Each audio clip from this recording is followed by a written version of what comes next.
dan semua manusia harus ditebus jika untuk diselamatkan.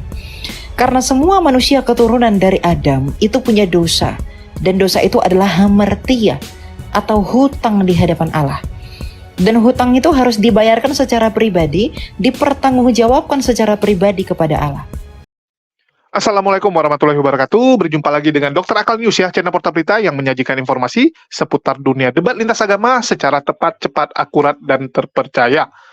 Kita ketahui bersama, Elia Miron ya, ini sedang benar-benar menikmati popularitas dia yang sedang benar-benar naik, melesat setelah hadir di podcast-nya Dr. Richard. Kita tahu bahwa Elia hadir dengan sensasi yang luar biasa, mulai dari penampilannya yang membuat bingung orang, membuat semua yang menonton podcast tersebut bertanda tanya, apakah Elia ini seorang pria atau seorang wanita? Memang kalau kita lihat ya, sensasi kadang-kadang bisa mengalahkan prestasi. Bahkan Dr. Richard pun terkejut.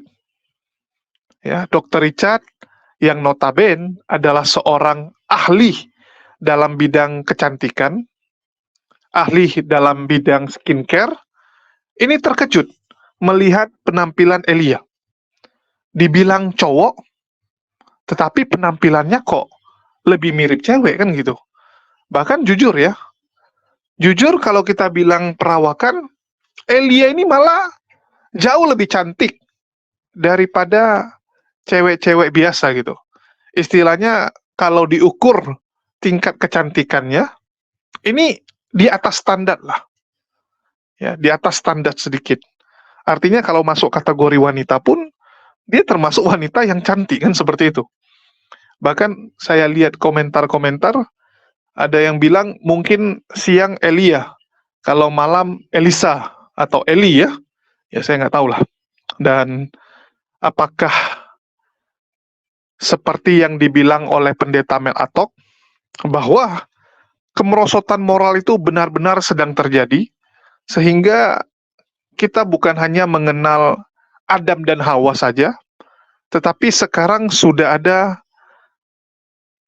Adam dan Adami gitu kan, yang siang jadi Adam, malam jadi Adami. Apakah sudah masuk zaman seperti itu, saya nggak tahu ya. Dan kita bisa lihat bahwa Elia ini memang mencuri perhatian dengan sangat luar biasa. Dan saya pada kesempatan ini ingin menanggapi sebuah video dia yang menurut saya ini perlu kita sedikit beri pencerahan, terutama kepada orang yang dia ajak ngomong, yaitu seorang wanita bernama Ristia.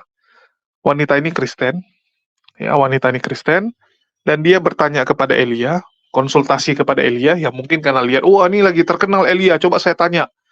Ya, nampaknya dia benar-benar pakar di dalam kekristenan, sehingga perlu nanya sama dia. Nah, di sini saya coba jawab menurut versi saya, atas pertanyaan dari Ristia ini. Mana tahu bisa sedikit menambah pencerahan, dan membuat Anda bisa berpikir dengan akal, dan mendapatkan sudut pandang yang berbeda. Jadi sebelumnya kita putarkan dulu ya, videonya seperti apa, nanti baru kita tanggapi. Apakah saya bisa menyelamatkan orang yang belum percaya? Karena di dalam kitab para rasul dikatakan bahwa percayalah kepada Tuhan Yesus dan kamu akan diselamatkan, kamu dan seisi rumahmu. Oh sorry, sebelumnya Rista keyakinannya dari Kristen? Kristen, cuman kebetulan ayah berlainan keyakinan seperti itu. Oke, sudah sejak lama berlainan? Memang dari pernikahan awalnya juga beda keyakinan seperti itu. Gitu ya.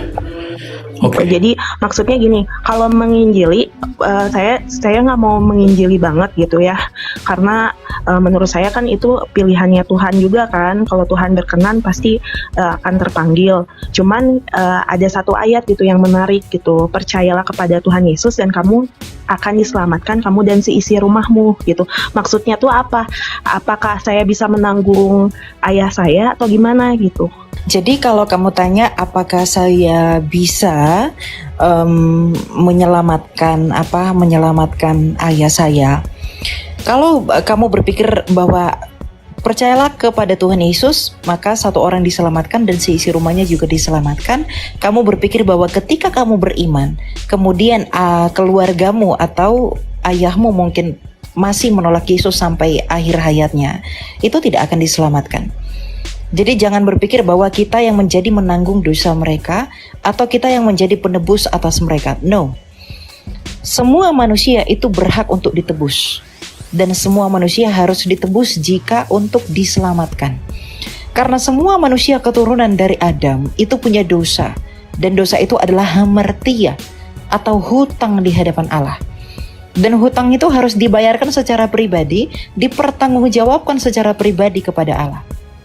Dan hutang dosa adalah apa? Roma 6 ayat 23, upah dosa adalah maut.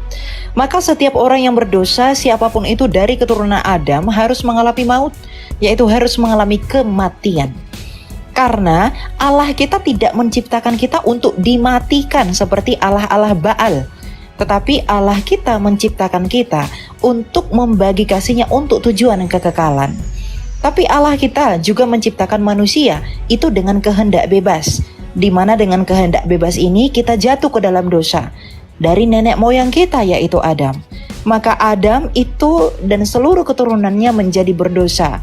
Kita mewarisi sifat pemberontak dari nenek moyang kita yaitu Adam, maka tidak ada keturunan Adam sejak semula sampai detik ini yang tak berdosa.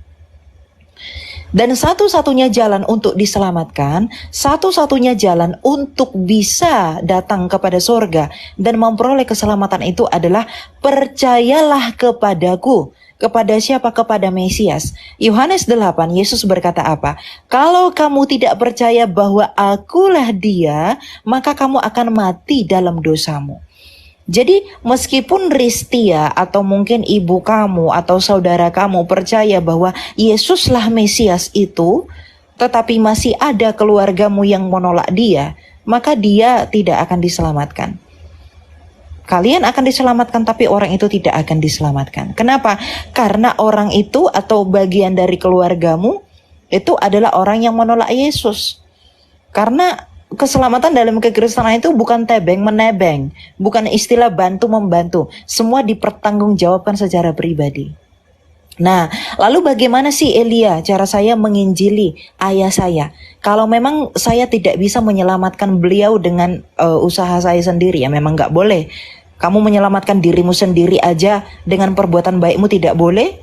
Kamu tidak bisa mencapai surga kalau kamu tidak dihukum dulu. Gitu maksudnya. Maksudnya kamu tidak akan bisa sampai ke surga karena upah dosa adalah maut, gitu ya. Nah, boro-boro menyelamatkan orang lain, menyelamatkan diri sendiri aja ndak bisa, gitu loh, kira-kira. Nah, bisa nggak saya menginjili ayah saya? Boleh. Menginjili itu tidak harus dengan begini. Yesus Kristus adalah Tuhan dan Juru Selamat. Kamu tahu nggak, Papa, bahwa Yesus itu adalah jalan keselamatan? Kalau memang Papa kamu masih terlihat masih terlihat sinis atau mungkin tidak suka dengan pemberitaan Yesus, nggak apa-apa. Kamu boleh mulai dengan cara hidupmu yang menjadi terang dan garam. Terangi dan garami.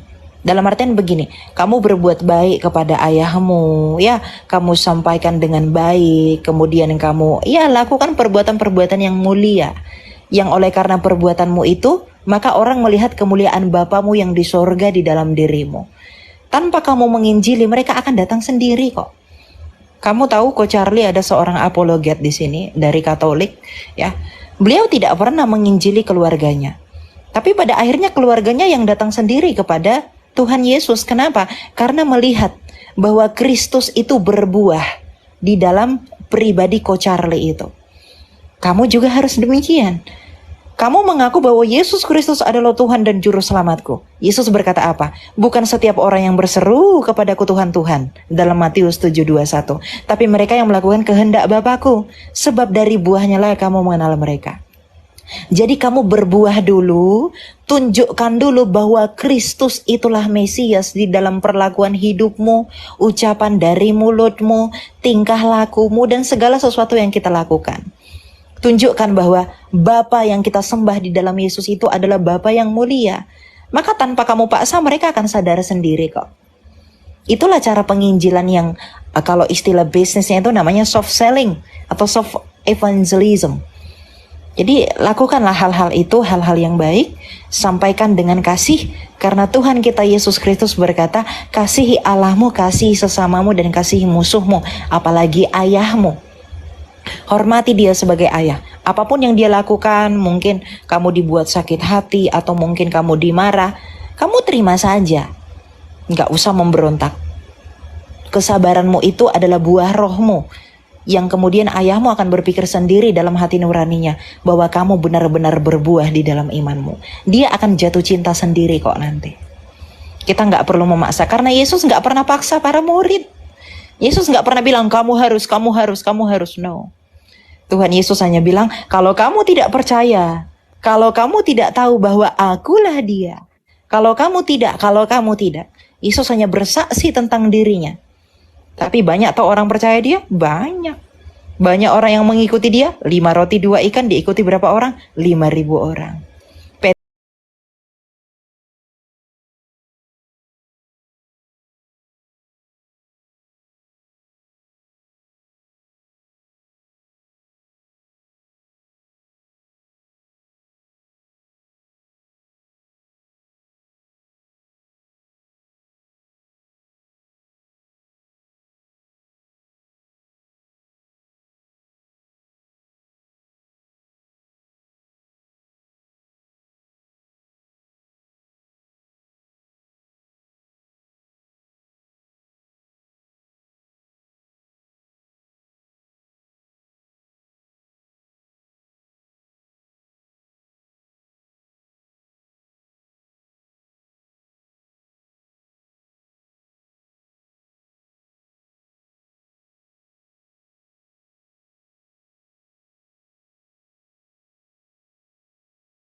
Pilih saya sejak bayi. Tapi bisa nggak Tuhan pilih orang lain hampir kematiannya? Tapi bisa nggak Tuhan pilih seseorang 2 tahun sebelum dia mati? Ada yang Tuhan pilih 2 tahun sebelum dia meninggal. Ada yang Tuhan pilih memang sejak lahir. Ada yang memang Tuhan pilih sejak dia sakit. Semua itu sesuai dengan tujuan dan kehendak Tuhan.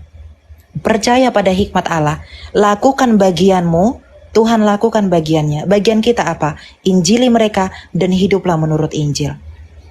Yang lain masalah hidayah dan lain-lain itu urusan Tuhan. Kita nggak perlu berperkara mengenai itu. Percaya pada hikmat Tuhan ya. Teman-teman sudah lihat ya. Jadi ini adalah tentang bisakah menyelamatkan seorang ayah yang anggota keluarganya itu atau ayahnya itu masih Muslim. Sedangkan si Rizky ini adalah Kristen. Kan seperti itu. Rizky ini membawa, kok Rizky pula ya? Ini kok jadi semua jadi double kelamin ya? Double kelamin. Ristia, sorry ya. Kalau ini beneran Ristia. Dia siang nggak jadi Rizky. Mohon maaf, saya yang salah ngomong. Ya, mohon maaf. Jadi Mbak Ristia ini bertanya tentang ayahnya yang beda iman. Yang pertama ya, dia kan membawakan ayat yang benar-benar tertulis dengan jelas. 1 orang selamat, seisi rumah selamat. Ayat tersebut mengatakan, kalau ada 1 orang selamat, maka 1 rumah akan selamat. Apa itu maksudnya? Apakah orang tersebut bisa menyelamatkan seisi rumahnya, atau ini cuman perumpamaan. Karena kita tahu sering sekali ya, teman-teman kita di sebelah itu kalau ditanya ayat, oh perumpamaan, oh itu alegori, ya, itu kiasan. Ya jangan dipercayalah gitu kan. Kalau yang mereka suka bilang itu benaran. Kalau yang tidak sesuai, oh itu kiasan saja, perumpamaan gitu kan. Nah, itulah teman-teman diskusi kita selama ini dari pihak seberang ya. Lucu-lucu lihat mereka. Saya nggak mau mengartikan masalah ayat ini. Ya, bagaimana mungkin satu orang selamat, seisi rumah selamat. Si Elia ini, dia tidak menjelaskan ayat tersebut. Dia malah menggunakan retorika. Dan saya melihat bahwa Elia ini nampaknya dia memang cukup intens aktif di pelayanan gereja, dan dari cara ngomongnya ini orang karismatik. Ya, dari cara ngomongnya ini benar-benar orang karismatik sekali. Orang karismatik memang dididik untuk jago dalam retorika, dalam ngomong ya, dalam menyampaikan hal-hal yang berhubungan dengan kekristenan. Walaupun kadang-kadang yang ditanya apa, yang dijawab apa, yang penting keren, yang penting penyampaiannya luar biasa.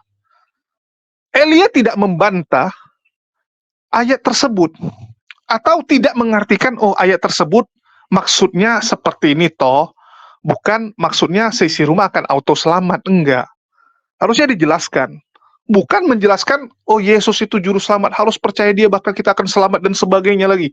Loh, kok jadi menjelaskan iman, sedangkan si wanita tersebut ya, si Ristia itu kan memang sudah Kristen, nggak perlu lagi kau jelasin. Ya, nggak perlu lagi kau jelasin, dia juga sudah Kristen.